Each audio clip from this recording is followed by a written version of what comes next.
Y'all want me to tell this story, I guess. It ain't recording. It is now.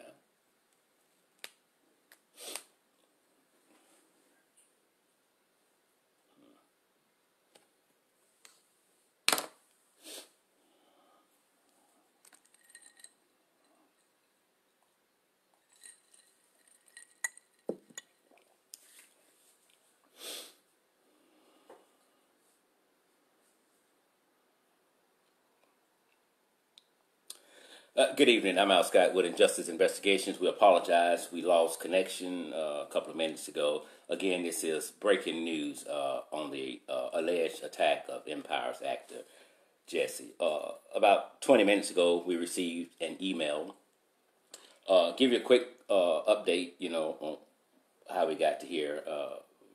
About 10 nights ago, 2 a.m. in the morning, the actor alleges he left his home to go get something to eat because he was hungry.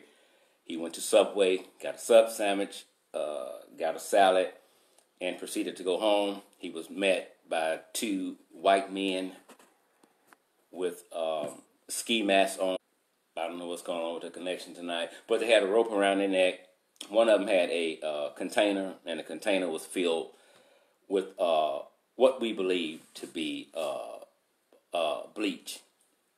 Well, the actor says he was on the phone with his manager at the time of the attack, and the manager agreed that they both were on the phone at the time of the attack.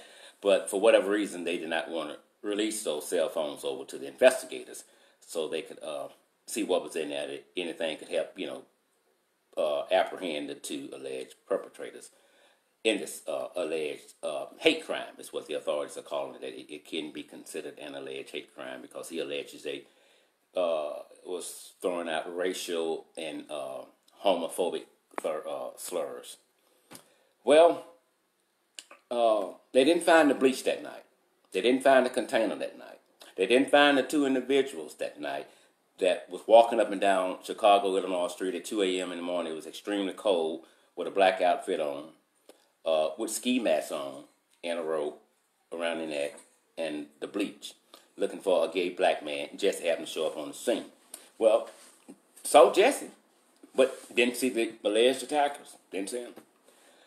Searched high and searched low. Couldn't find him. A few days went by. Still found nothing. They looked at hundreds and hundreds of surveillance videos, and they saw absolutely nothing. Two guys afar off. They put them up, persons of interest. Doesn't necessarily mean that they think they was the perpetrators, but they could have been in the area at the time of the attack and saw what happened. Well, that went nowhere because they were just two homeless people. All right, now, Jussie had the rope around his neck when he went home. Police asked what it was. He told them, this is the noose they put around my neck to try to kill me. Well, what is that, Jussie? That was his sandwich and his salad from Subway that was still intact. Still intact. But he was fighting off the alleged attackers now. But the sandwich and the salad and his cell phone was still intact. During the whole ordeal, he managed to continue to communicate with his manager, and the phone was undisturbed, the sandwich was undisturbed, and so was the salad. Well, Jussie didn't want to go to the hospital.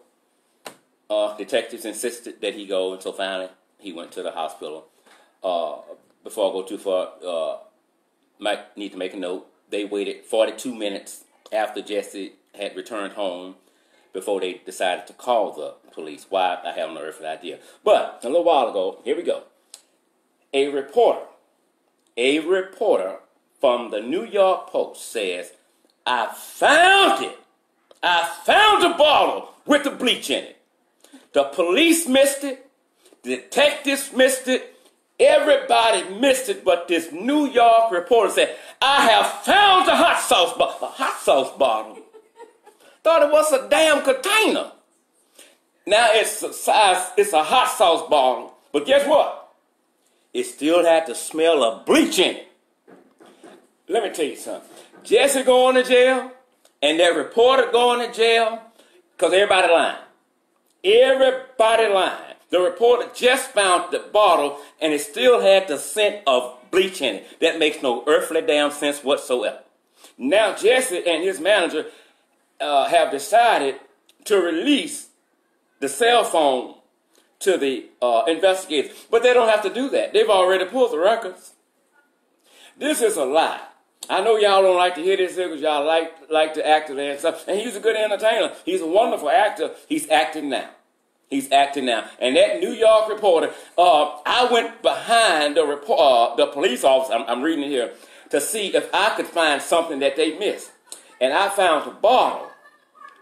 I retraced the actor's footsteps, and I found it through Street View the night of the attack. It was sent to a lab for analysis, to analyze it. Well, and it was pretty close to where Jussie said the attack had occurred that night. But I'm just wondering, how could those police officers miss that so many times? They said they went there numerous times and looked and didn't find anything. But the reporter, a New York Post reporter, said he found it. I don't believe it. I don't believe it. I just don't believe it. That's all. I'm going to give you all for the night. Want to interrupt your dinner, your movie, whatever you're doing, just to tell you that. Listen, Jussie going to jail. This is filing a false police report. That reporter's going to be locked up, that he done paid to do this. And the neighbor who eventually lied, she came out too and said, oh yeah, I saw Jussie when Jussie came home with the rope around his neck. Okay, yeah, I really believe Jussie went home with the rope around his damn neck. He was acting. You saw Jussie with the salad, Jussie with the sandwich. You saw Jussie with the rope. But you hadn't seen Jussie with them damn attackers. You know why? It didn't happen. This was a bondage sex act that went bad. That's all it was. I'm Al Scott with Injustice Investigations. We'll see tomorrow at 1 o'clock. Jussie going.